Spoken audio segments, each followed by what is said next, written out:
And that's in a nutshell where I am. A doctor who should have known better, but actually had to learn the lessons the hard way.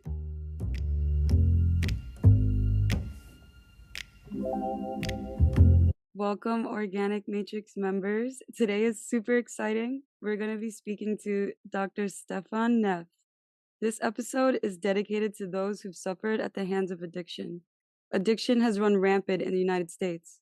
In fact, 108,000 people have overdosed just last year in 2021. Many people feel trapped and feel unsure on how to begin healing from their addictions. Addiction is more than substance abuse. It involves our impulses and what we like to do, what we like to chase, the pleasure, instead of growth and development. On today's episode, we welcome Dr. Stephan Neff.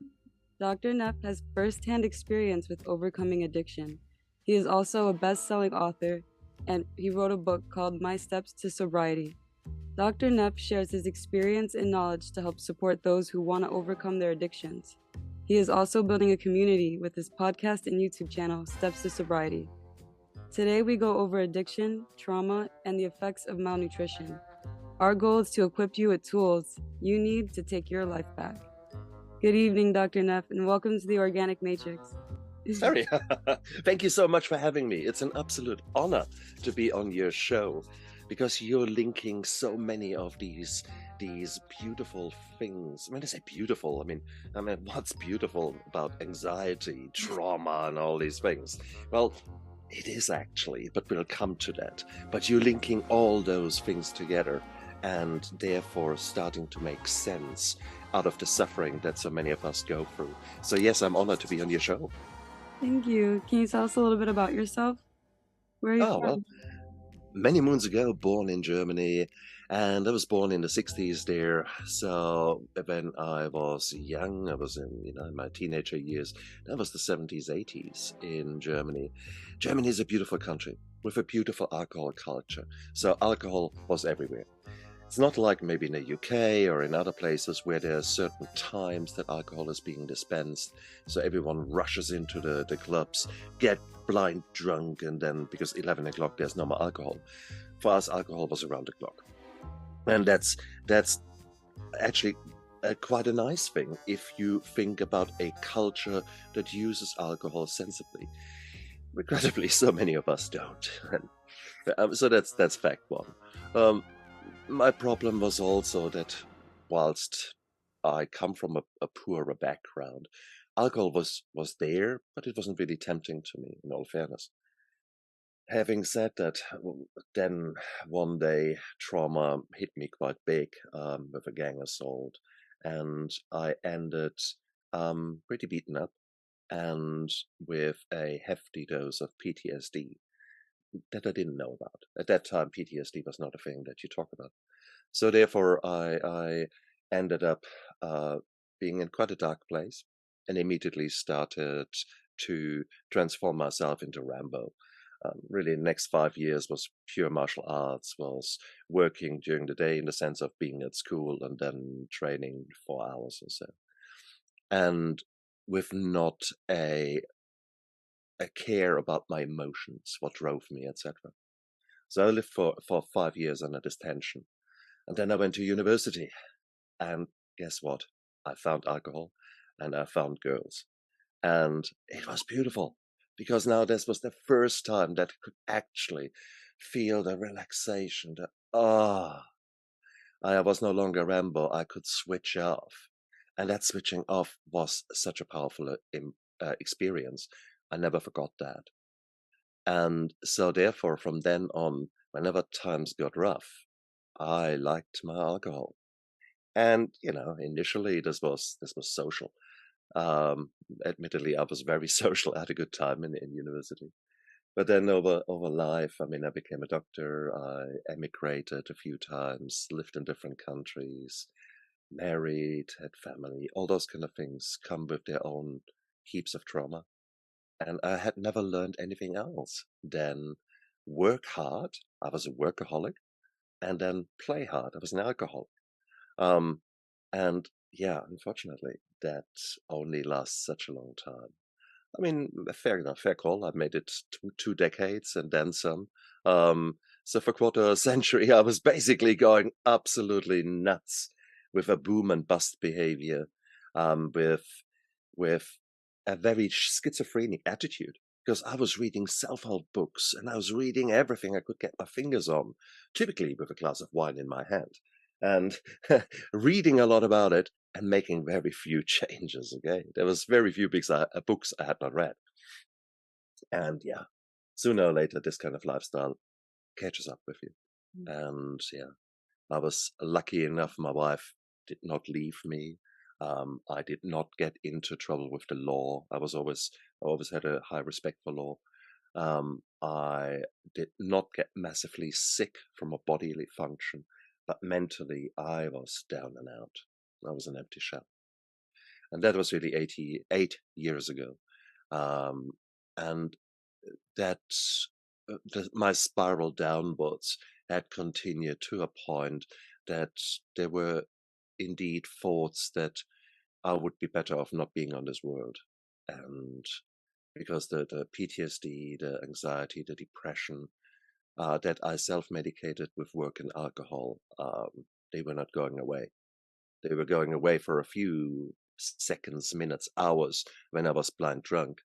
And then I was 21 again and listening to some music and having a good time. But no, I needed to come to that point to then finally say that I'm powerless over the addiction and Mhm. to actually get help. And I was so blessed because I my wife took out a loan and put me into a rehabilitation hospital. We didn't have the money for it, but it was the best investment I've ever done in my life. And from then on, I finally started to heal. And this is an ongoing journey because trauma comes in layers, healing comes in layers. And every day, I now know that I've got the privilege of making choices. Many addicts don't have that privilege anymore. You already referred to the 108,000 of narcotic deaths alone, opioid deaths in your country. This is not just in your country, that's all over the world. We see this the issue of opiates being tainted with fentanyl and other chemicals to a dangerous degree. We see life getting harsher for many people. Let it be because they are in a war zone or they're internally or externally displaced. They are suffering from the climate, and life becomes more and more uncertain, and Yeah. trauma becomes more and more in our lives. COVID, for crying out loud. All that worked together to put us closer and closer to choices where we maybe choose a quick fix, the Mhm. glass of alcohol, the sugar, the sex, the whatever your poison is or combination of poisons are, that are the quick fix, but they don't address the underlying problems. Mhm. And I'm privileged now to see that. And it has become for me a vision and then a mission to go out there and actually say, hey guys, if I can get my shit together, maybe there's a chance for you. And that's in a nutshell where I am. A doctor who should have known better, but actually had to learn the lessons the hard way. And here I am, a patient and doctor at the same time, and being very glad for the insights that I've gained, the lessons that I've learned the hard way. I really admire how humble you are and how you take responsibility in claiming who you are in totality with your past, including where you're going in the future. And I I love that because it's inspiring to, you know, we have episodes when we are in addiction. We do things that we wish we didn't remember, or maybe we do things we find out later on that we forgot. And to take your power back, it's easy to hide in shame and then use our addictions to make excuses. Oh, well, I'm not so bad. Like justifying our behaviors. But there's so much power in claiming your past. And would you say that's one of the first things we need to do to heal? Yes, yes. Having said that, there are different thought models and different approaches to rehab. I went through a 12-step system. And therefore, it was, in my first day in rehab, you sit around the group there, and everyone says, "Hello, I'm Joe. I'm an alcoholic. Hey, I'm Gene. I'm a sexaholic." And then suddenly there's quiet, and you think, "Oh, shit, it's my turn." And my mouth just formed the words, "Hello, I'm Stephan. I'm an alcoholic." I don't actually know much about the next hour, because the moment that word has left, that statement has left my mouth and my ears heard my own words saying it, it became reality. And now I could deal with it. Now I was able to address things. And that was powerful. That was taking ownership for the first time. And it was the scariest thing I could have done. And yet it was actually the absolute starting point of my recovery, that moment I spoke those words. There are other people out there who disagree with that, who are far more future focused in their recovery and say, yeah, forget that you're an alcoholic. No, no, no. We are focusing now on the good life. We're focusing on putting new habits into place, teaching you how to deal with emotions, etc. So they are against stating that you're an alcoholic. They're against focusing on the past, but rather looking towards the future. Um, Personally, I had to look at my past and had to learn from it. In all fairness, that was actually a natural thing for me to do because I'm very interested in history. So I strongly believe if we don't look at the lessons of that people in the past had to learn the hard way, we forget them and we do the same mistakes. And as we see right now with the chaos in this world. So therefore, that was actually very logical for me. So the 12-step program worked like a treat for me from a logical perspective. And I very much stand behind a logical approach towards your addiction. And that's what the 12-step system is. There are other logical approaches there. So I'm not saying there's only one. No, there are multiple approaches. But for me and for many others, it's the first time that we admit to ourselves what's really happening, that we can stop hiding, that we can stop the shame and the guilt in due course, because we understand that those things that we did that we are not proud of, we did for a damn good reason, Yeah, because we were trying to avoid the pain that would have otherwise been there. And whatever you do in order to get your next fix, it's certainly not pretty, but the next fix is as important as the next breath, as the next water for a man in a desert, yeah, or food for someone who has been starving. That's the same level where the drug or the behavior is. And let that be, as I said, drugs, let it be alcohol, let it be eating disorders. It's the same thing. We're yeah. treating a tension, we're treating a pain that's deep down inside ourselves, and that pain eats us up. And that's why we are trying to escape our reality. Absolutely. And though how the culture is set up now, it's medicine is so normalized that using holistic methods is like, oh, you believe in that? Like, True, and that's bullshit too. That's we'll come to that because there is not one approach, honestly, mhm, and I wouldn't say 12 Steps program is medicine. mhm, It is a logical approach from someone who figured it out in the 1930s. They've tried everything else then, and they figured out that it's just if we all can come together and actually admit that we're powerless and work together and see what works for us and what not, then we can teach each other, etc. So this was a beautiful way with the 12-step system. Not very medical there at all. Um, Having said that, medicine does need to play a role in addiction. And I say that because as addicts, we completely neglect our body. mhm, All addicts are malnourished. But let me be quite clear about it. I would say most people in modern society, in the Western society, are malnourished. right. Um, sometimes, even if you grow your own veggies and do your own things, you're still malnourished because simply you don't get the volumes of those things that you need, that your body needs to heal, especially when you have starved it for many years in addiction or due to other mental health problems or physical problems. Also, you might live in an area in the world where there are nutrition deficits in the soil. In New Zealand, selenium and zinc are pretty low in our soil. It's very hard to actually get that through nutrition if you don't supplement. So this is one example where malnutrition is just a given if you look at it. And if you then add the lifestyle many of us have been living or maybe are living, oh my goodness.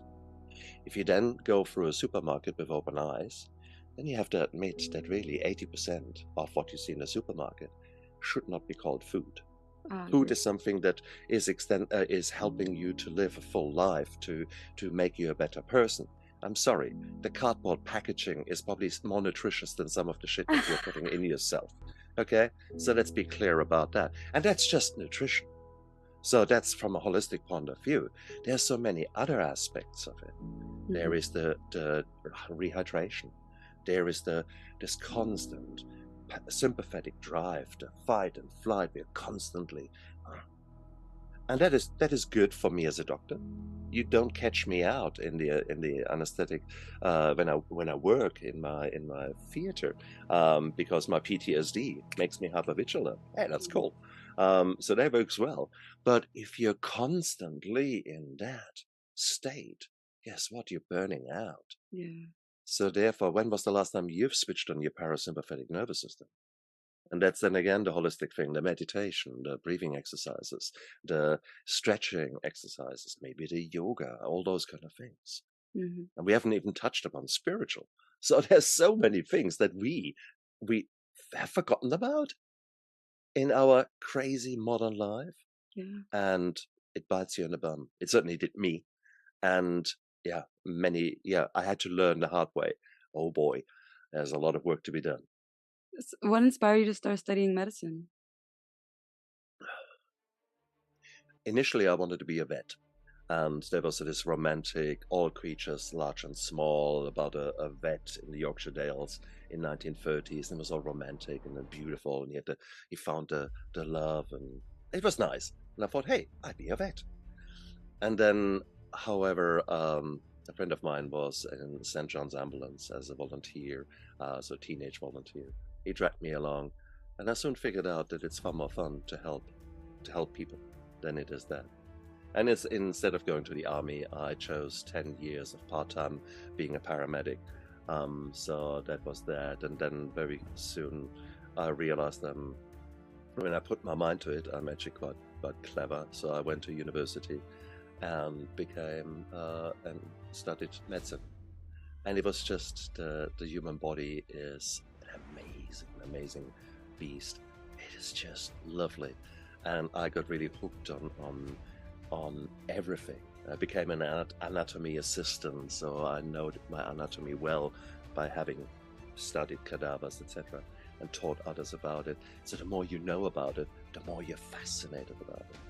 So here I was, completely in knowledge. I mean, I knew it, the human body. Did I recognize mental health? Oh yeah, in everyone else. I could see a PTSD a mile away. I could see addiction a mile away. You opened the door into my consult room. I had you covered. I knew what your problems were. Did I see it in the mirror? No. And that was the bizarre thing. That was the kind of schizophrenia I lived for such a long time. It was bizarre. But again, it was what it was. I had to have this journey to now be the man that I'm nowadays. Without that, I would be still the same idiot. Probably far more arrogant than now, and far more I know it all, far more angry, far more resentful, far more in pain, full of shame and guilt. That was the old me. Awful.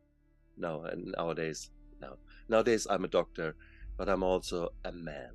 I can identify as Stephan Neff. Not Stephan Neff, the doctor, but Stephan Neff, the guy, the dude, the man.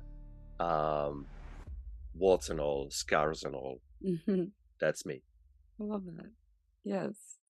There's so much power in like finding and choosing to define your name the way you want to. It's your whole legacy. And I feel like a lot of people they don't they don't see that until it's a little late. So we're gonna help them out on this podcast right now and let them know like you if you're a mom, you're more than a mom. If you're a firefighter, you're more than a firefighter. If you're a Yeah. big brother, you're more than a big brother. We play these roles temporarily, but we wear many faces Mm. and they're all us, but the core is the being that we are, that we're born with and that we rest in eternity with. That's what we get to mold. And I love that you took your power back and you made yourself like you built yourself and you love yourself, and I love that. That's a hard journey, though. Guys, I invite you to come along. The journey is beautiful. Has so many detours, you have no idea. It's meandering through life. And guess what? There's more trauma to come because that's what life is. But the more you go down this path and often maybe find allies along the walk who maybe walk with you by your side or are behind you and support you, cheer you on that path, the more you you grow. And the first few steps, I mean, your feet hurt. After the first step, everything hurts. And then after a while, you walk, and then still, oh God, the feet hurt. And after a while, you suddenly realize you're walking on that path, and you think, okay, there's actually not much pain there. And I'm starting to enjoy that. Mhm. So that's the same thing. It's the same journey when you go to create new habits in a gym, or maybe with eating, maybe with whatever it is that you're at the moment addressing. Um, there will be a learning curve, but that learning curve is steep. And very soon, if you just stick with it, you will find that your life changes. That's a guaranteed thing. The only thing in recovery that changes is everything. That I can attest to. And that's the same with mental health.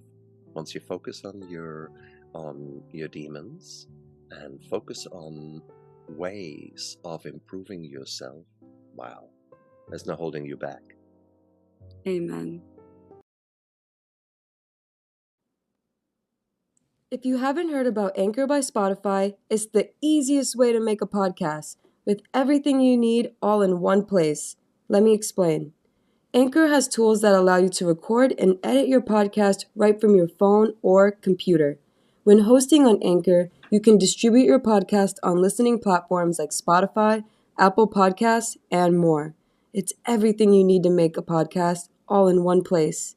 And best of all, Anchor is totally free. So download the Anchor app or go to anchor.fm to get started. How did you handle the stress when you were going through school? School was actually easy. Well, actually not. To start off with, I was mediocre. I hadn't found the passion yet. But then we actually had a history teacher that we detested. We hated the man because he was doing a test every single session. We had a test. That test was last night in the main news. What were the headlines of the news? So he forced us to be interested in daily news. And I don't know why everyone was pissed off at that. And of course, he threw other things in there, other about the stuff that we learned about, etc. But everyone hated him. And somehow, I thought, I'm gonna show you. So I started learning more about history, and I came to a point where I knew more about a subject than he did, and that was addictive. That was cool. And I was sort of at that time sort of the, the I wasn't bullied, but I was certainly not in the in cloud. And suddenly, when I beat this teacher quotation mark in his own game, I was the hero in my class, and I was suddenly hanging out with the cool girls, and that was cool. Oh, I like that. And so therefore, learning became for me a beautiful thing, and for that I'm forever grateful. And with hindsight, unfortunately, Mr. Brown will be somewhere up there now. But this man actually changed truly my life. He, what a shame that I could not go back and actually say thank you to him with hindsight. Um, yeah, so learning was actually a rescue for me. Or was it actually maybe the start of my workaholic kind of life where I could throw myself into the books Mm, and therefore forget about the rest of my life? Maybe. Probably, actually, when I look at it.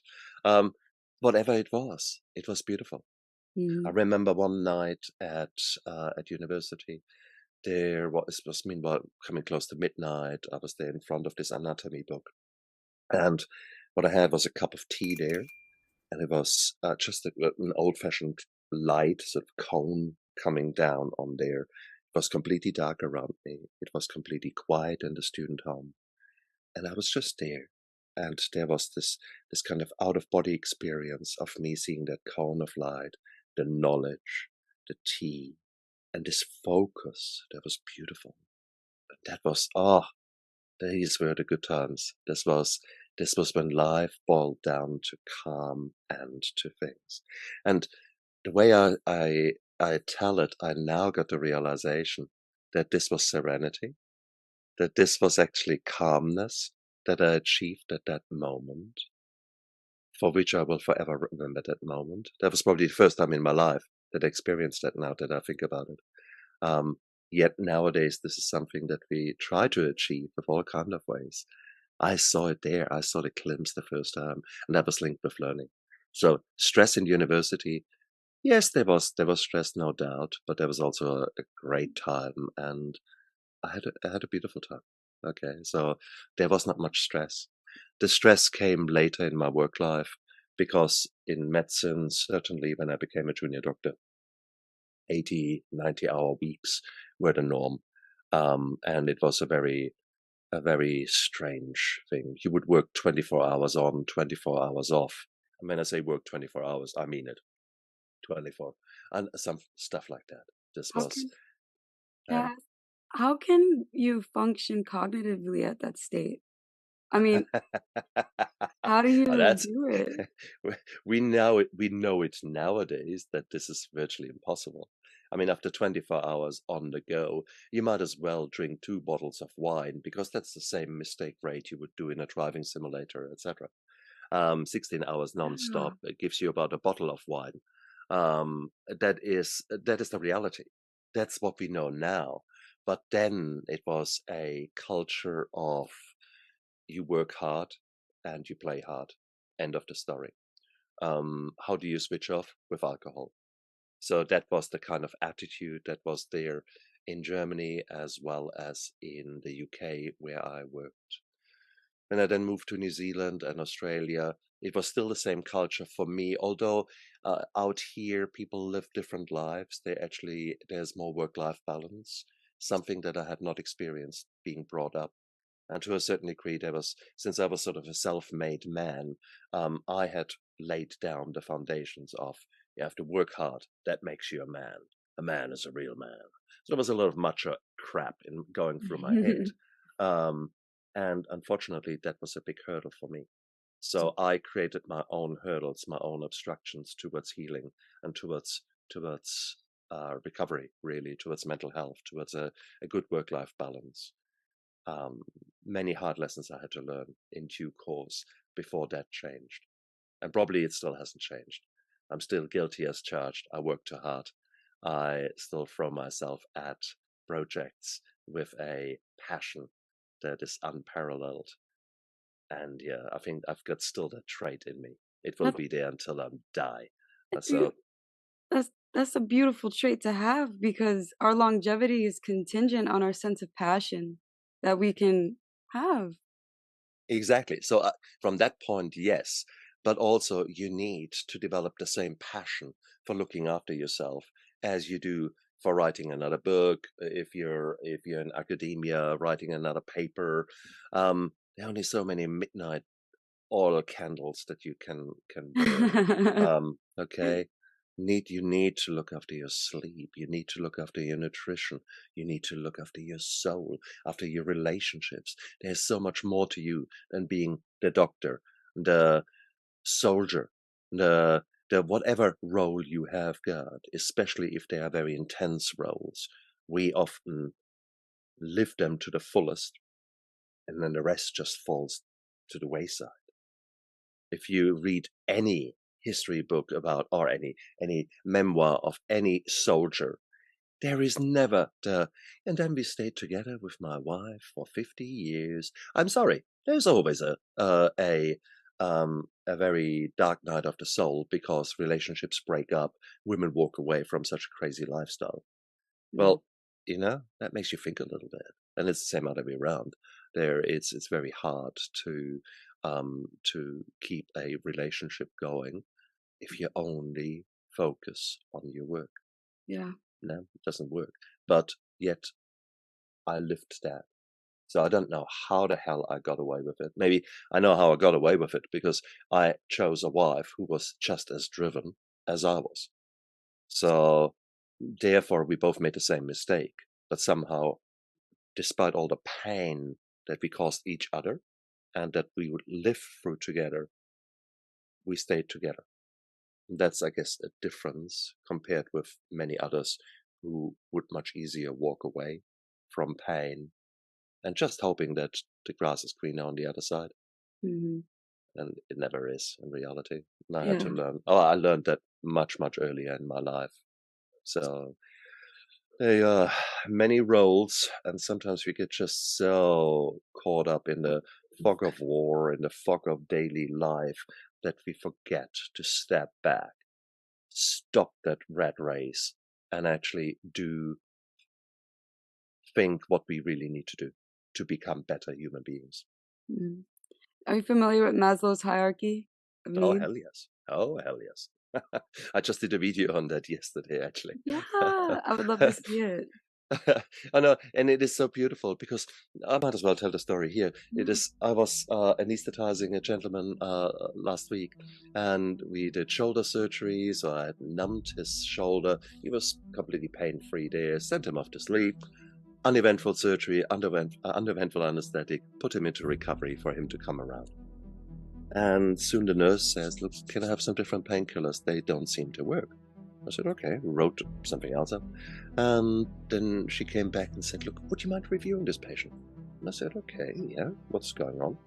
And I walked into recovery, and he was still in this twilight zone between awake and asleep. And here he was, throwing himself around. And we were thinking, wow, is that pain? And she said, no, I've given him heaps. And he said, I'm in pain. And then immediately he said, I can't breathe. I can't breathe. And I think, oh, what's going on here? So I listened to his chest, beautiful entry, both sides, absolutely fine. Water, water, water. And he was going through all the basic needs a human has, because his body was screaming, there's something not right, there's something not right. And he was going through all of them, cycling through, and he had been given heaps of water. He can breathe normally. There was no pain. As it turned out, I mean, I had seen things like that over my career before. I said, look, give me an ultrasound. And we have a quick look at his bladder. And his bladder was huge. The guy needed to pee. But he had not got the things were not together up in his head to actually make that connection yet. It's just the only thing his body realized is, I'm in trouble. I'm in trouble. And it was the basic things that he cycled through. I can't breathe. I need water. I'm in pain. Those kind of things. And it was so beautiful. And what we did, we put a catheter in him, drained his bladder, and suddenly everything calmed down. And 5 minutes later, his brain had reconnected all together and he said, oh, thank you, thank you, thank you. I'm so pleased. And it was bizarre. But it was this kind of his brain circling through this basic human needs, thinking, what the Mhm. hell is it? And Mhm. we in our lives, we are often the same. We are striving towards the top of the pyramid, this pinnacle of meeting someone who is sitting in a lotus position on the top of a mountain and giving us the most beautiful insights. when in reality, we have not looked after ourselves. We Mhm. have not emptied our bladder. We haven't drunken anything. We're running around dry like a crisp. Meanwhile, your body's saying, help, help. And you think, where's this anxiety coming from? Mhm. Shut up. I'm going for the wisdom. You know, you haven't eaten breakfast. You haven't drunken anything. Exactly. Have you looked after yourself? No. Yes, yes. That is this is such an important lesson because the geniuses that we all admire, they're at the level of self-actualization, but the price of self-actualization is more than strife and it's more than working. It's about no managing the needs below self-actualization to build the foundation necessary to peak and maintain that peak of focus, maintain that peak of harmony. So I love that you and I see eye to eye when it comes to these things because it's all about respecting the machine. If you want optimal results, you need to have optimal self respect for the body and the machine. Mm. So true. So true. And I'm as guilty as charged. It is I'm actively putting habits into place, but I need to do that. I force myself to drink a glass of water in the morning Hmm. or two. I force myself to do that in the evening because I don't naturally do it. I don't naturally look at those impulses. Hmm. And it is a bizarre thing. I know their importance, yet every day I have to force myself to actually do a review of what's going on. And meanwhile, I've got a good rhythm established at work because literally my anesthetic technicians every 2 hours or so they say, hey, do you want to go to the toilet? Oh yeah, I actually do. Thank you. And it's that kind of us reinforcing each other to take breaks. Hmm. Those kind of little things where we work as teams and we don't have to be there all the time. No, you actually take turns and be safe, but also look after yourself, and therefore that makes you safer. Hmm. Um, the kind of I mean that often enough goes with our eating habits. Many of us live the kind of Bridget Jones diary diet. In the morning, nothing. At the lunchtime, we have got two salad leaves, and in the evening, a 5 kilogram tub of ice cream. Yay! Healthy nutrition. Uh, the balance in eating, not. Um, so it's those kind of things, but we dress it up. Oh no, I do intermittent fasting. Hmm. Yeah, right, my ass. As if the 10 Yeah. o'clock, 10 o'clock at night pig out at the fridge is part of your intermittent fasting schedule. so, Guilty. so That's me. exactly, and that's me too. And that's right now. That's the battle I'm fighting. And I have dealt with the alcoholism, and I'm okay in my sort of mental health, but there's still I'm still an overeater because there's still things that I have not addressed. There's still things I'm struggling with. There's still me, the way coping with the stress that often I put upon myself. So how bizarre is that? But then again, at nighttime, oh, and you feed yourself, and oh yeah, and you get the kind of ah, finally you can switch off. And Hmm. it's that. It's exactly why I used alcohol. It's exactly why I used other behaviors that release of pressure, release of Hmm. tension, and that is what I continuously need to work on. So my journey will never be finished. Okay, there is not a happy ending there, where I ride into the sunset and the film closes. No, that is no. My fight, my beautiful fight, will continue until I'm dead. I resonate with what you said so much because I too struggle with my own, dimension of addiction. And I see it's a personality trait. It's truly genetic in the sense that it's not that I'm like hungry for substance. I'm hungry for the stimulation, the experience, the romance of it, the sensations in my body, and being able to have the power to manipulate it. Like it's like magical. And then, we learn methods to do this in a healthy way, but it's the curiosity is the source. And it's like, how far can I stretch my mind? How far can I stretch my body? What kind of weird ways can I bend my mind to see perspectives that I've never considered? And that was the addiction for me.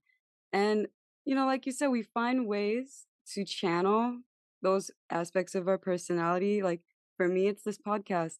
I loved using my drugs of choice and having conversations with strangers in bars. Like I transformed that to speaking to experts like you who have so much wisdom to share, and that's my drug now. Like instead of drinking to that, at least I can remember it now because I'm sober. Touche, touche. I feel exactly the same. And there is no longer the guilt and shame there. I think that really ate me up, those evil twins. Oh, Mhm, no, no, no, no, no, no, no. That is, um, and also the PTSD and much of the way my body was responding to it. As an example, when I was driving with my kids to anywhere, it would very frequently happen that I would go like that. So as if someone had punched me in the gut. And my kids said, "No, what were you thinking about?" Because they soon figured it out. It was a flashback to some time in my life where I was not so proud of the things that I've done. And it was bizarre how often I had such flashbacks, often to very minuscule, tiny things that were, with hindsight, maybe the way I looked at someone or a few words that I said to someone. Um, but there was a pain attached to me, and I refelt, I revisited that pain again and again and again, and it was awful. And that nowadays, God, if that happens now once a week or once a month, that's probably okay.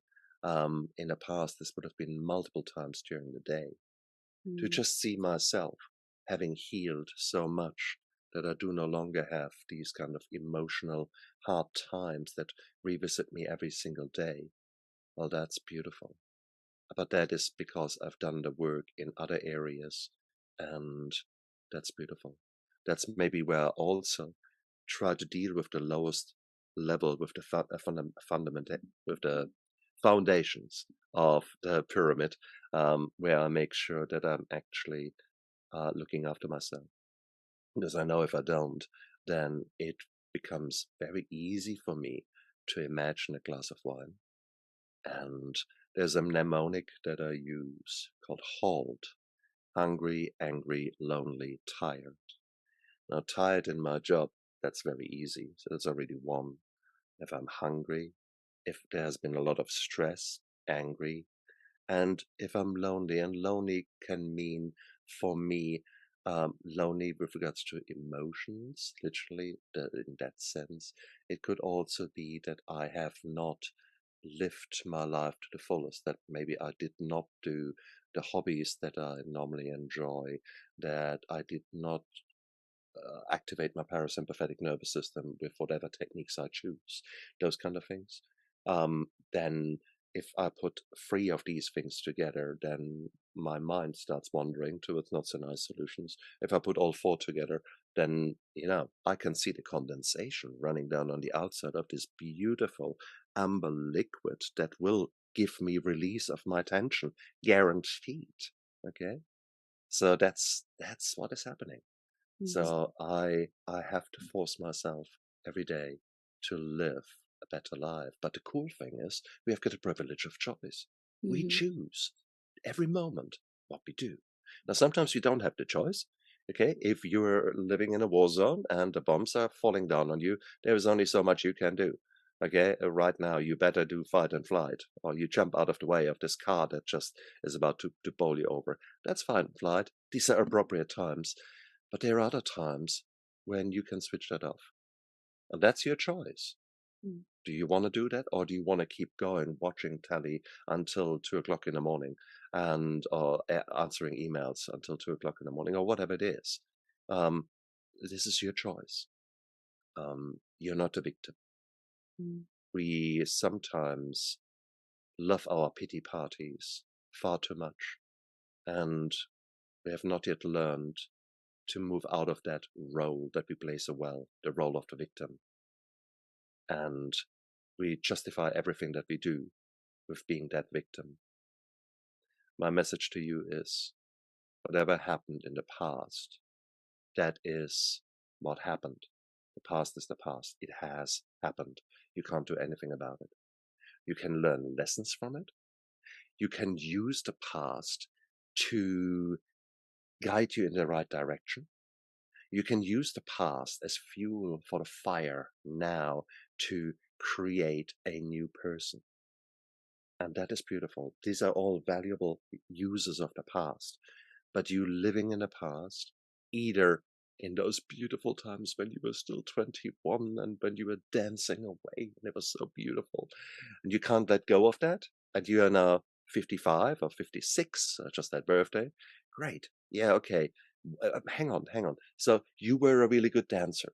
And right now you are just lying there, maybe drunk, listening to music and remembering that you were 21. Hang on, you idiot. Why don't you go dancing? Mhm. If you so much want to dance, get your ass out of bed. Stop drinking. Go to the kitchen. Tell your wife, hey, look, fancy a dance. You can Mhm. dance right now in the kitchen. Okay, and you can make a new memory. You can make, you can lay new memories on top of the old ones. And who knows? Maybe that new memory is actually nicer than the older one.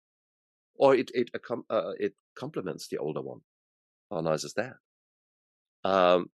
Why not make it a mission? Mhm. If you were in the past, like me, I did martial arts left, right, and center. Why not get back into it? Now, fair enough. I mean, you don't really want to be thrown around in your 50s, 60s on a dojo in Brazilian Jiu-Jitsu or in whatever. Probably your joints are telling you you've got to be joking. But there are other ways of martial arts. You can do stick fighting at home. You can work out on a gym bag, things like that. So there's nothing to say that you can't do a different version of what infused you when you were in your 20s. Do that now. If in the 20s you did a lot of fighting, mixed martial arts, who says you can't now actually develop a passion for maybe classic karate and learn the various kata and the various uh, performances that you do? It is a beautiful way to go. You're still within the martial arts, but you're now doing a different aspect of it. So age does not mean that your life changes. Mhm. Yes, you will not no longer dance the rock and roll the way you did. Okay, I've got beautiful pictures of me doing proper rock and roll with girls being up in the air and great. I was 18, 19, 20 then. Uh, yeah, nowadays probably no, I can't do that. Let's be real. But what is the new me now? Do I really want to be that 21-year-old idiot? No. I want to be someone who now lives his life to the fullest. Mhm. And as much as there are seasons in your life and maybe times that are changing, who that was the past. So who are you now? More importantly, who do you want to be? Mhm. Who do you want to be when you grow up? And it doesn't matter if you're 27 or 70, who do you want to be? Who's the next you that you would really love to be? Mhm. It's your choice. I love what you said. And the biggest thing is when we answer that question, when we answer who we want to be, that's when we start automatically making strides towards becoming that vision. And that's a part of the privilege of free will, where we can say, I want that. And we can bring it towards ourselves. Like a lot of people see it as the law of attraction, but it's not like something that you can put up. There's a certain amount of crystals around you, and this vibration will attract things that you want in your life. It's more like Plato said it best. The things that we find aesthetically pleasing are the things that we want or need in our lives, the things that we crave. And I agree in that. The things that we seek pleasure in, there's a deeper message that reveals our true desires. And if we could question that and flirt with it and discover it and play with it, we could really find the things that make us happy and find a healthy way to express and enjoy it. Uh, and you don't know what that is. Mhm. And that is the cool thing. So be open. And that openness can be amazing. I had one of my, in the first 50 guests, I had a soldier on my show who was kind of tough guy. on the tip of the spear, so to speak, literally, until he ran into a machine gun the wrong way around and it was firing. And he was suddenly no longer that type A personality, that type A winner, the type A kind of the man. But he was broken and he didn't know what to do. So he isolated himself, and for a few years he lived a very miserable life. Well, a very isolated life with a lot of pain and a lot of mental problems. He then finally listened to some other vets that came around and said, "Hey, look, want to come along? Today we play golf." And he played golf. Didn't do a thing for him. And then they said one day, "You know what? Today we learn how to do stand-up comedy."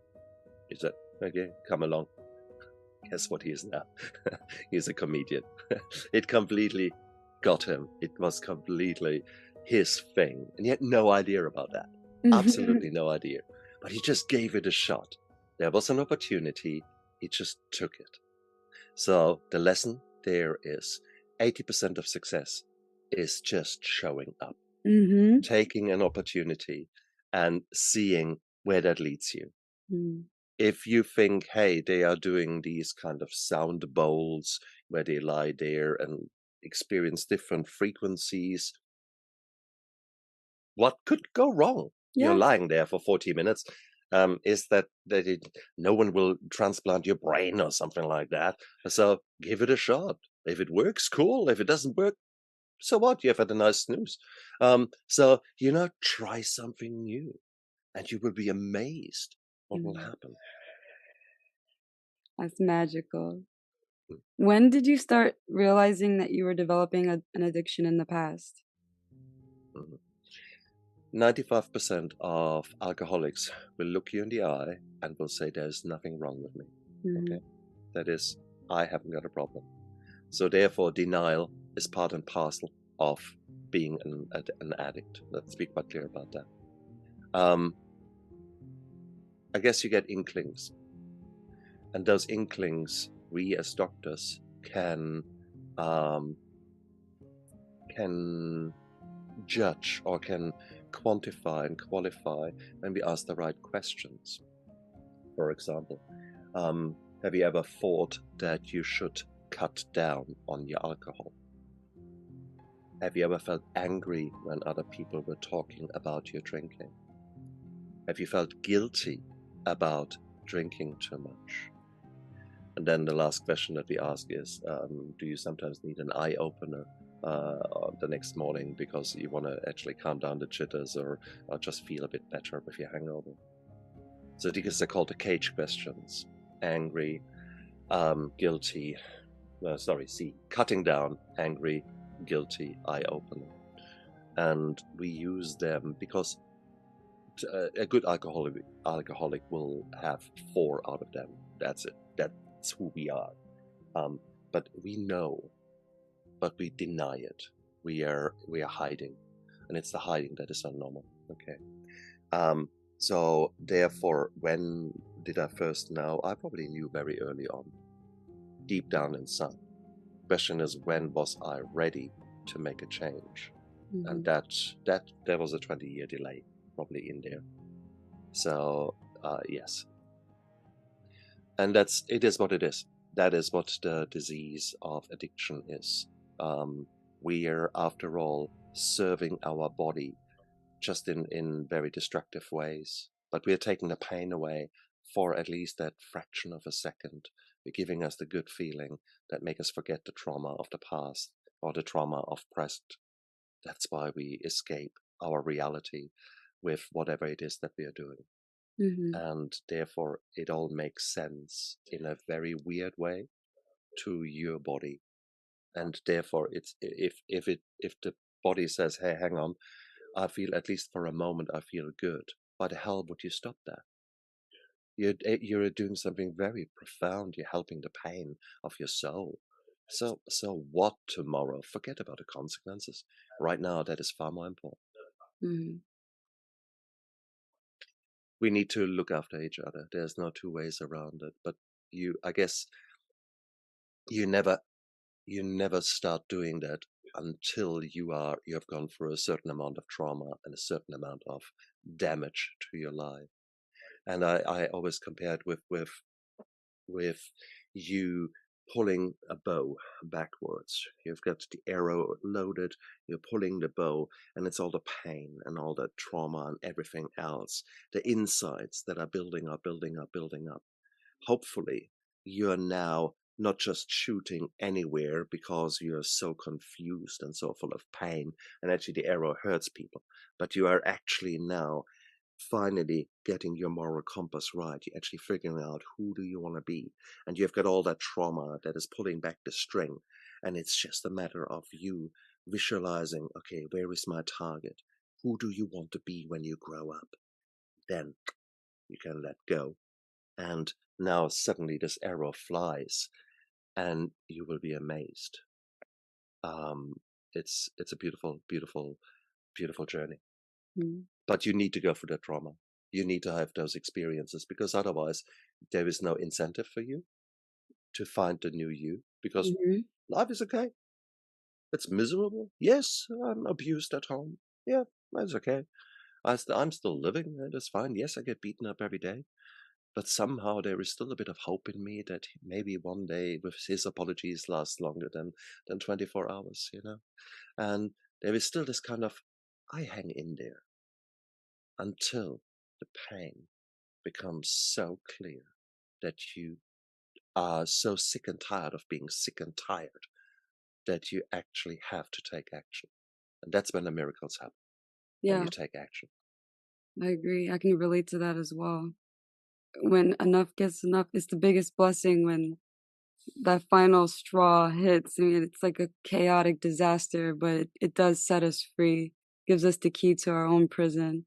Do you think nutrition ties into our addictions and mental health? Like my personal story is I suffered with alcoholism and using other substances after college to cope with a lot of my trauma. And then I lost my mom in 2020. And I realized that I was feeling ill and I needed change.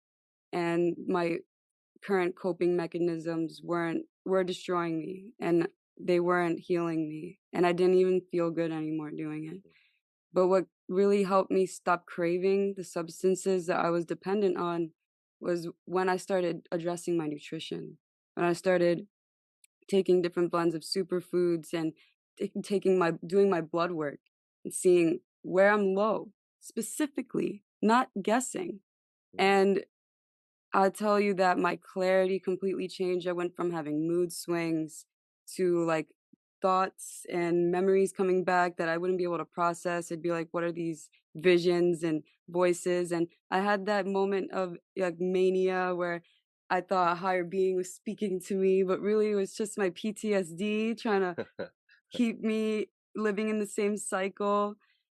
And but when I changed my nutrition, the veil was lifted, and I was like, "Wow, I've been living in this sort of Dungeons& and Dragons kind of world that I created, and now I have a lot of work to do back here on reality." So, in your perspective, how does nutrition tie into our mental health and how we can recover from our addictions? Hugely, hugely. Um, we As I said earlier, we live in a world of malnutrition. Okay, we are for multiple reasons, and the odd salad will not do it. Okay, the reality is we are crap. We have lost many skills that were normal to our forebears. How to grow nutritious food, how to slaughter animals, how to basically live a life where we pay respect to the animal and to those things that are around us that nourish us. It is for us, the supermarket delivers everything. You're completely removed from everything out there for many people at least. Therefore, we have lost the insights, we have lost the variations, we have lost so much of what we need. My story is like yours. I got out of my addiction, and the first 3 years were beautiful, and I was healing. And then 2, 3 years after rehab, I was just sick and tired. Not sick. I was no longer sick. I was tired. I thought, is that it now? Mm, And I always had sent patients to a certain nutritionist here in New Zealand, Ben Warren, and he always impressed me as a great man. So I one day actually went to him and said, "Look, here's my money. Take me apart. I mean, really take me apart. And let's talk. Is that really the end of me now? Is that kind of vegetative state, so to speak? Is that me?" And we did all kind of blood works. We did all kind of specialized immunology testing, so allergy testing, etc. And my goodness, I didn't like to hear what was coming back because I was allergic to a beautiful German breakfast. German breakfast is typically a mountain of lovely bread. We've got lovely breads in Germany, sort of little rolls, all yummy. And then you put butter on it, and then maybe cheese and some meat products, and that sort of some eggs with it. I was allergic to all that. Okay, I could prove that. I had the allergy testing in front of me. And I thought, oh, fuck. So everything I loved, everything that made me feel good from an emotional eating point of view, I was allergic to. So, bloody hell. So, first thing he sent me bottles and bottles and bottles of nutraceuticals, and he has got some fantastic products that he created himself.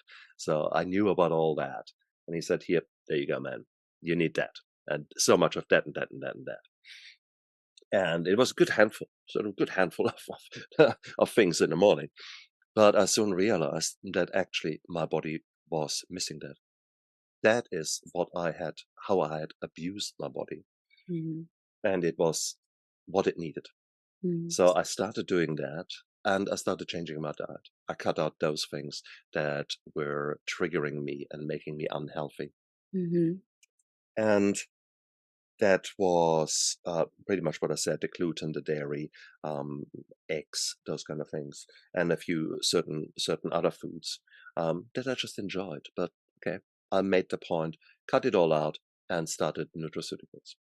And guess what? The next day I felt the same. And the next day I felt the same. mhm. And I thought, yeah, right.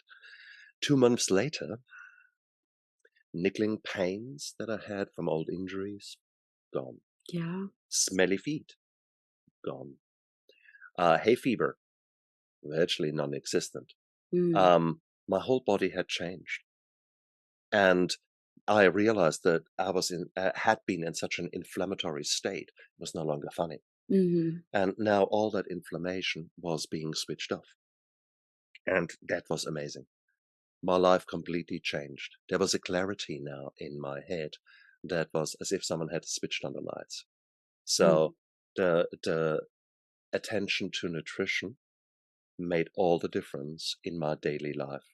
And I kept persevering there. And I think much of my sharpness, much of the way my brain works nowadays is thanks to me paying attention to the nutrition and paying attention to a more holistic approach to life. mhm, So that is beautiful. So in the past, I loved cooking. So I would have made you a lovely pasta dish with a nice cream and wine sauce, mm, mushrooms, maybe some shrimps in there. Beautiful. No vegetable was hurt in the making of that dish. Okay.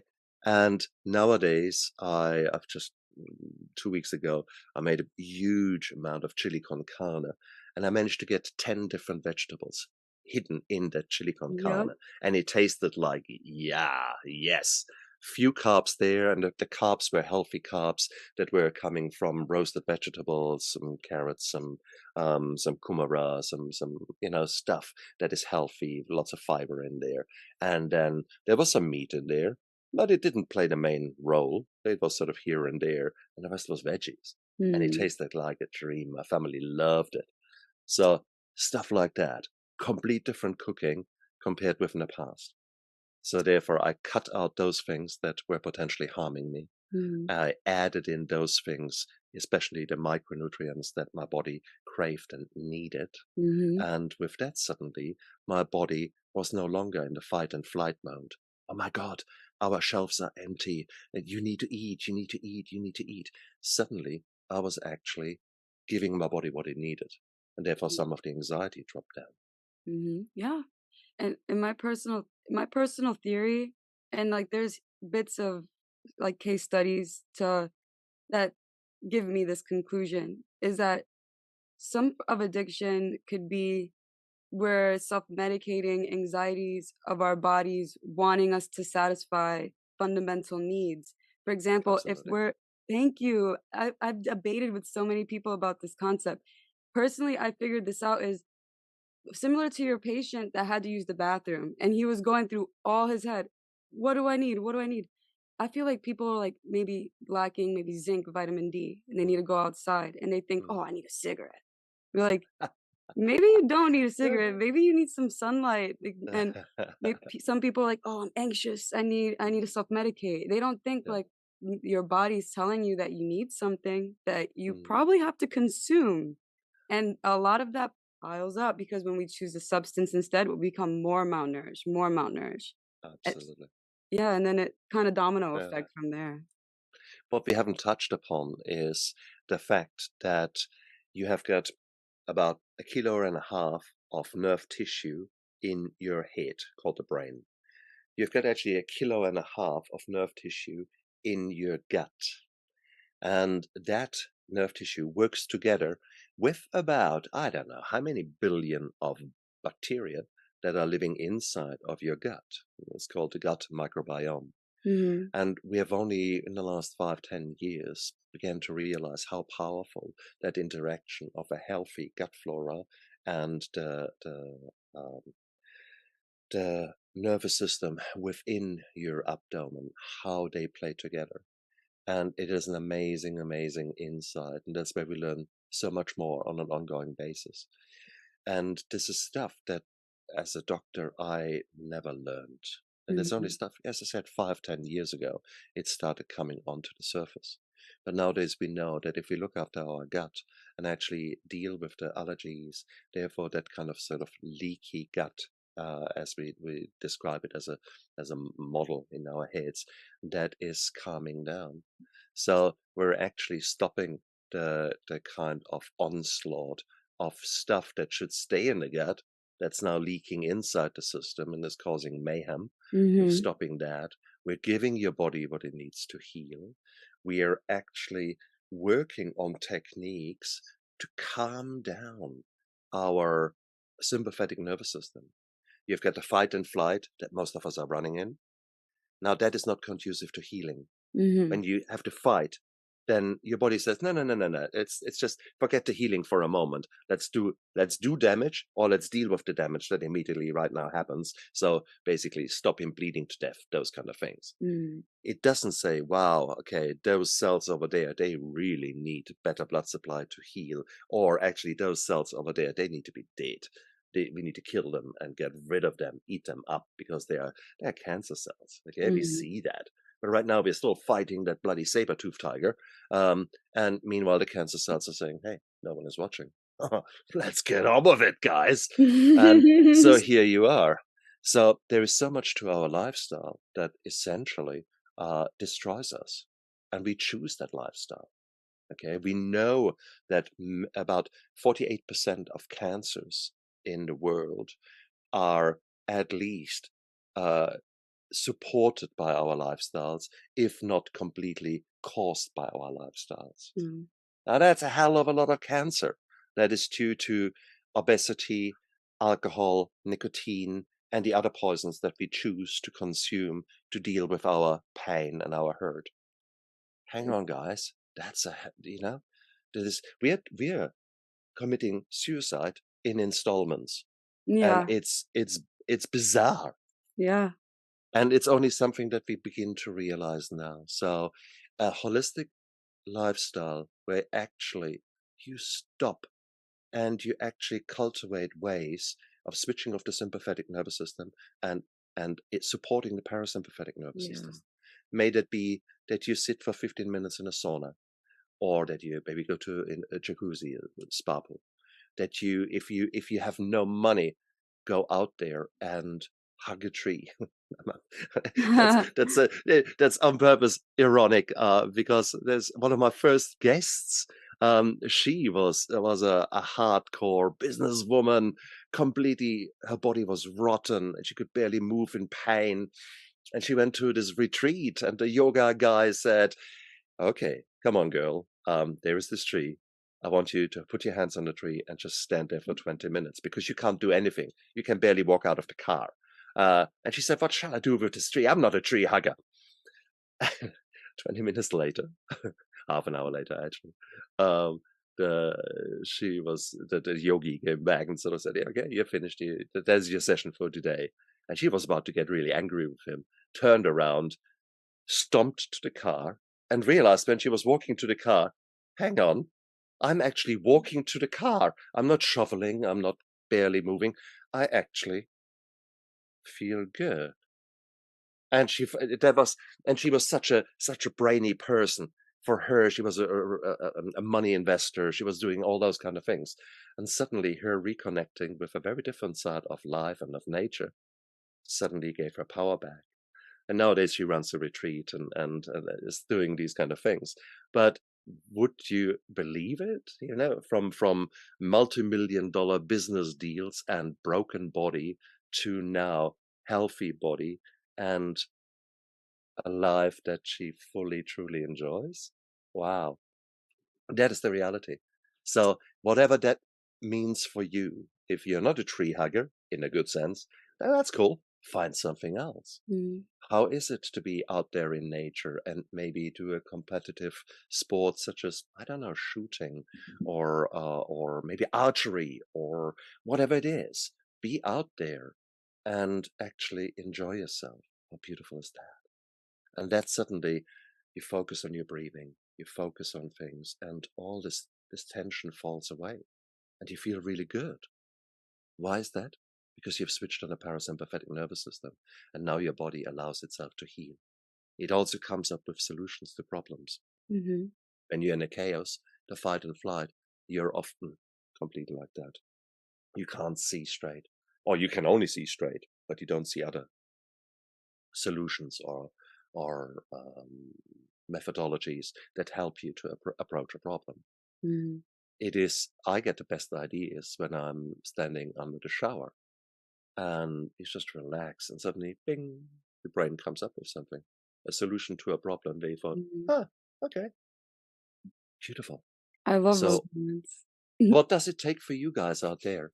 How can you switch off the fight and flight? And how can you make a difference?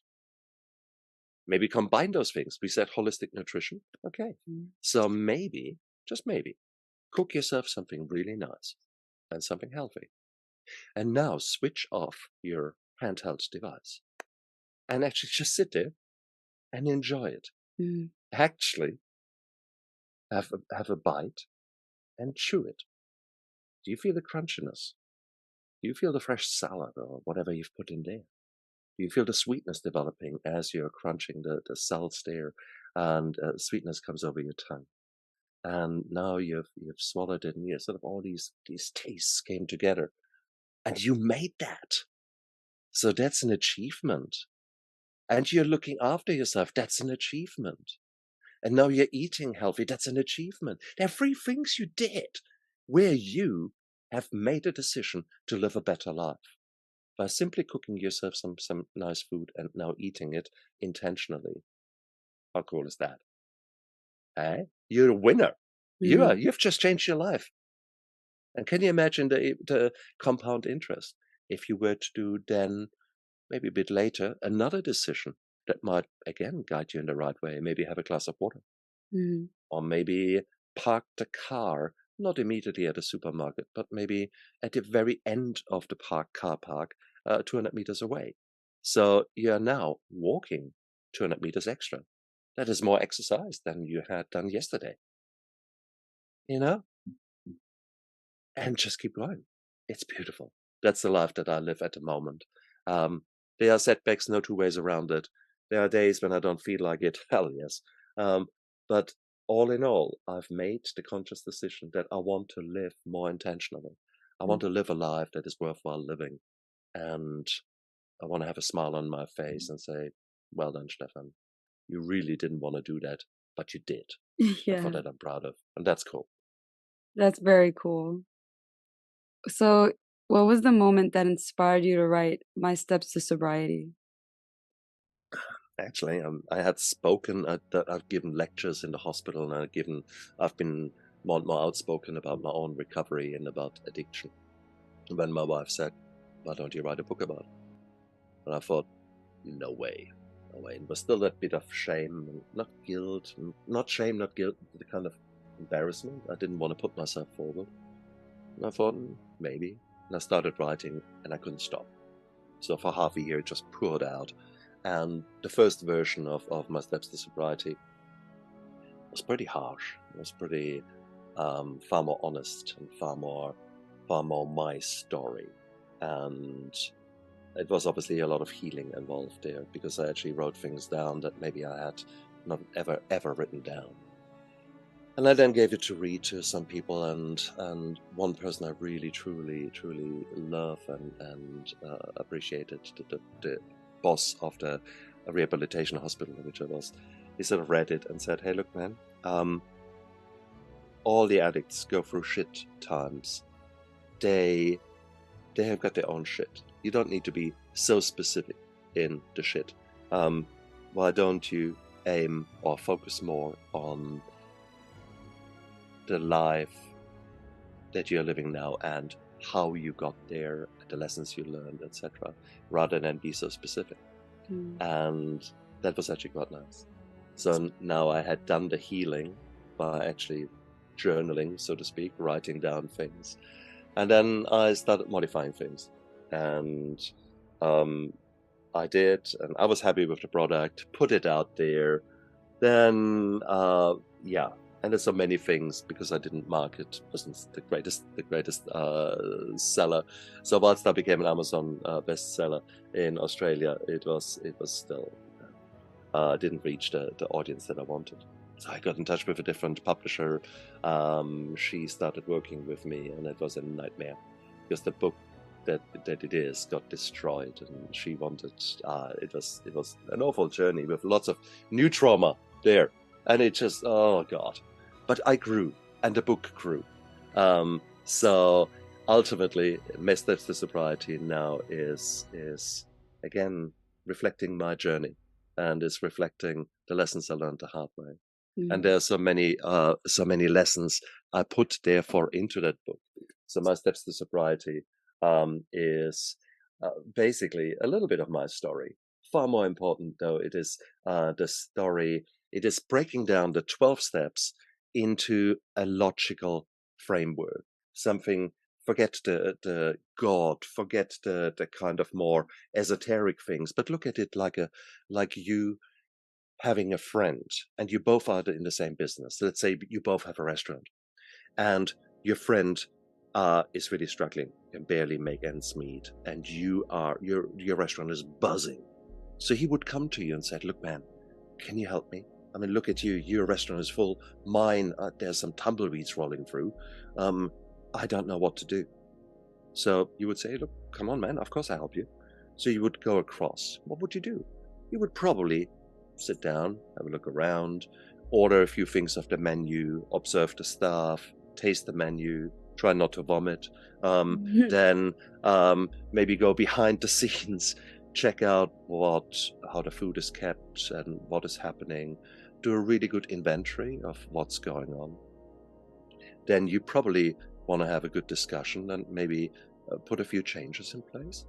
Throw those things off the menu that no one buys. Maybe redo the menu towards more a niche that is maybe better suitable for you. Then you put some quality assurance in there, make sure that things actually work behind the scenes. You might then make amends. So to those people who were previously coming to you, you might send out flyers to or an email list. Say, "Hey, look, guys, we've lost a bit of our way, but under same management, new ideas. Why don't you come back, and as a thank you for being loyal, you get 30% off your bill and free drinks the first night, or something like that. So you're making amends, and then finally things are going and smooth. You make quality assurance program to actually make sure that you keep going the right track, and you review every month, etc. And then finally, your friend is as busy as you are, but meanwhile, he is so intrigued about the whole thing. He loved his own journey, that he is now starting to give back, and that he is actually saying, you know what? I create a Facebook group for struggling restaurateurs, or I have a meeting on a Monday night when our thing is closed for other restaurant owners to come along, have a whinge, have a talk, connect. That would be a very logical thing that would happen in daily life, and something that you probably have done in your life before. Well, what I've just described is a 12-step system. That's exactly it, what you have done. And so therefore, if you now demystify the 12 steps into a very logical approach to help a failing business, well, if this failing business is you, then use the same steps. But it all comes down to that you realize enough is enough. You need help. You realize that you can't do it alone. And you realize that there's help out there. That's steps 1, 2, 3. You then need to do a very brutal inventory and actually look really what is the problem and do something about it. That's 4, 5, 6, 7. And then making amends. That's 8 and 9. And then quality assurance, and finally giving back. That's 10, 11, 12. So beautiful. So that's exactly what sobriety is all about. That's what recovery is all about, and that's what I've sort of put in there, and with action plans, etc. But then life doesn't stop. Life continues. That sobriety is only the start, but your problems remain there. You will find shitty people around you. There will be toxic relationships. There will be depression. There will be all kind of financial hardship. There will be COVID, whatever. There will be new challenges, but they're all predictable. Many of them at least are. Yeah. So why not put a bit of knowledge in there? So the rest of the book is then all about action plans and about explaining what is depression. And, okay, how do you recognize it? What can you do? How do you go about it? Or what do you do with a toxic employee, etc.? So learn about the challenges just as much as you learn to change a tire of a car, because you know sooner or later it will deflate and in a place which is not so nice. So you learn how to change a tire. Well, maybe learn how to change an employee. Maybe learn those kind of things. So that's what my book is all about. And that's what my show is all about. Because ultimately, I bring on people that have been out there and have made the mistakes, that have gone through shit, and are now having developed into people who are further down the path than you are. So by now listening to them, you don't have to learn the lessons the hard way. You can see what others have done, what worked for them, and maybe it works for you. So that will speed you much further up down the path. I've got many guests on my show that have very unique skills that can be incredibly valuable for you, depending upon where you are, who you are, etc. So I often call them Survival Tuesday, where we focus on one thing. Let it be financial financial knowledge, or emotional intelligence, or something quite specific like how do you become sexually good in bed. So I had recently had a porn star on my show who gave us a men's health perspective on his sexuality. How do you perform 25 years in an industry where many men are struggling in their own bedroom? Things like that. So actually address those things that no one talks about, the taboos. Also talk about the traumas. I had many many guests who have been on the receiving end of nasty abuse, sometimes of human trafficking, sometimes of childhood sexual abuse that you believe would be unbelievable, but it has been their life. And by actually talking about that, we hopefully can help others to talk about their traumas, the traumas that they have kept hidden. So that is what I do nowadays. I'll talk about the hard things in life, but with a good amount of humor, sometimes gallows humor. Hey guys, it is what it is. But I am honored. I'm, I've got a privilege to talk to people who are just amazing, and that's where I think we need to be. We need to be open. We need to be open to change, open to trying new things, open to listening to stories that maybe we don't like so much because they're maybe a bit too close to home. But just because they're too close to home, they make you think, they make you feel, they make you take action.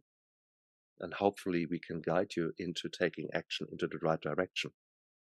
So instead of you being a victim, maybe you become a survivor.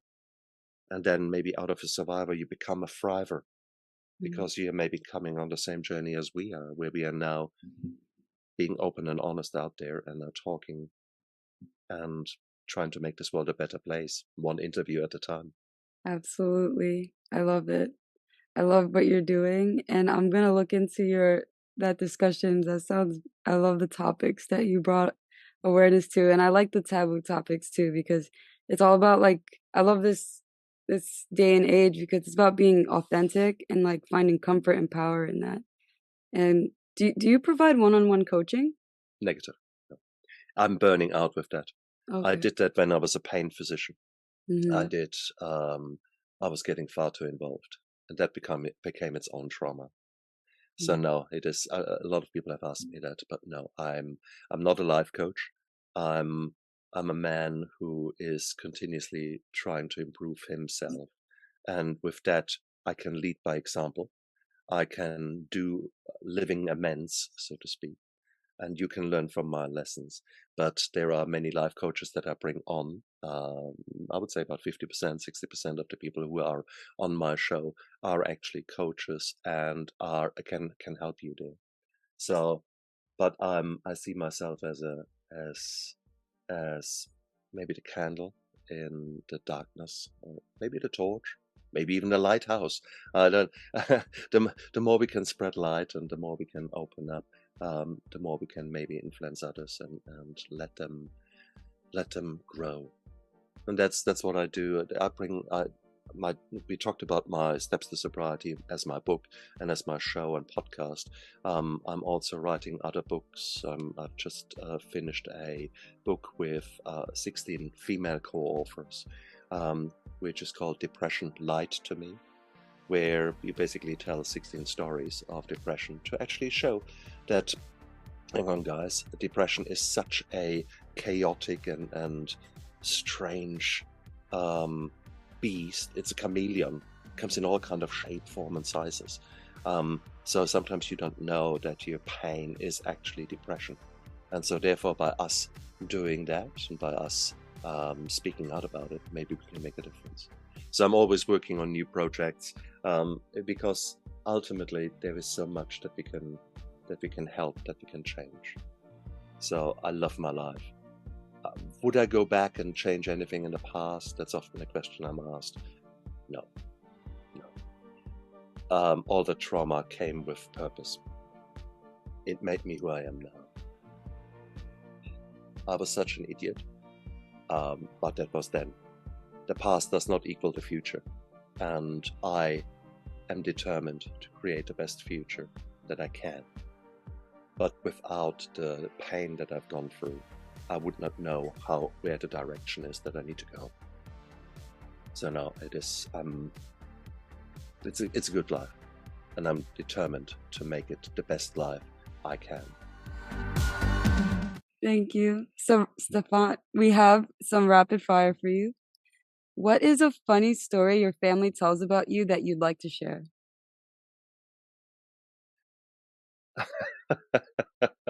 You catch me out there, because most of the funny stories, so to speak, are either probably not so funny, or They are funny, but they are probably not appropriate to be aired on wide out there.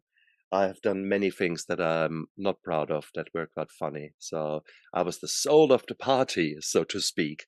With hindsight, probably not. It's since this could be heard by children. No, in this case, I nothing comes to my mind that is funny enough to be said here I can respect that. What is your biggest pet peeve right now. in general? Extremism. Mm, Extremism. I can't stand how our world is being run by people who are extreme far right, far left, far God knows where. It's always the same crap. yeah. And it drives me nuts what is happening with China, with Russia, Ukraine, with America, with the president that you just had, with so many things. It's nuts. The history is repeating itself as if people, we are too stupid. We're too Mhm, stupid. Our attention span is what, 5 seconds? The teaching of history in our schools is no longer happening. mhm. We're dumbing down a generation, and therefore this generation will make mistakes that are so blatantly obvious. You're And right. that is the harshest thing. That's So where no, that's where our that's my job pet peeve. that's where our job is very important, and I respect you again for being proactive and being an educator during these times where, I realized making similar observations to what you just said that I can't just sit back and, like, dislike it. I have to have some kinda role in it, and you know what they say, "If you can't beat them, you join them." Well, like, if everyone's staring at social media, let me put some fruitful content so people could grow. If this is Exactly, exactly, and that's why I had two concentration camp survivors from the Second World War on my show. I have got people who went to various wars or lived in various hard times where we can talk about the history. I had someone who was involved in a very nasty incident in Ireland with the in Belfast with regards to the Irish Civil War. So those kind of things. Let's talk about them. Yeah. Let's talk about why we try to alter history. For Mhm. example, let's one of the things that I want to do is I want to talk to someone from the Armenian community because here we are. Armenia had a genocide in 1915 and in fact 1890s, brutal genocide, and Turkey, who was the perpetrator, is now saying it's illegal to say that we ever did anything wrong to the Armenians. So, and the same with many other countries who are rewriting history. Oh, That but makes me sick. So, therefore, we have got the duty of teaching our children that hang mhm, on, soon you will no longer find that. So, therefore, let me tell you the truth. Let me tell you the honest truth. What happened in 1915? mhm, And you could say, but we're 2022. Who cares what happened in 1915? I tell you what, it is right now, it's happening again. yep, And we don't see it for what it is because we mhm, get brainwashed with kind of crappy news. We get flooded with certain messages that are written by people who want to influence you. mhm, So therefore, no, no, no, no, no. Go out there and be honest and ask not just, is it true what someone is telling me, but also ask, why is he telling me that? yes. Thank you. That's very good food for thought. And our grand question, what is the most important lesson you've learned over your career? That I am a dick, that I can make mistakes, and I'm very good in that. I can make a lot of mistakes, but also that I can learn from them, and that it is, in fact, my duty to make mistakes, Mhm, and that making mistake is very good because it forces me to reevaluate, to learn, to grow. If everything goes smooth, well, that's boring. Okay. So sometimes you win, sometimes you learn.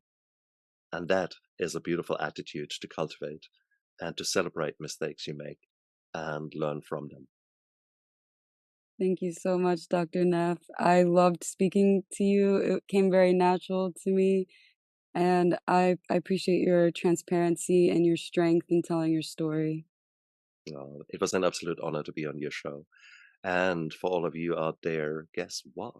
Guess what? You're coming onto my show. Ha ha!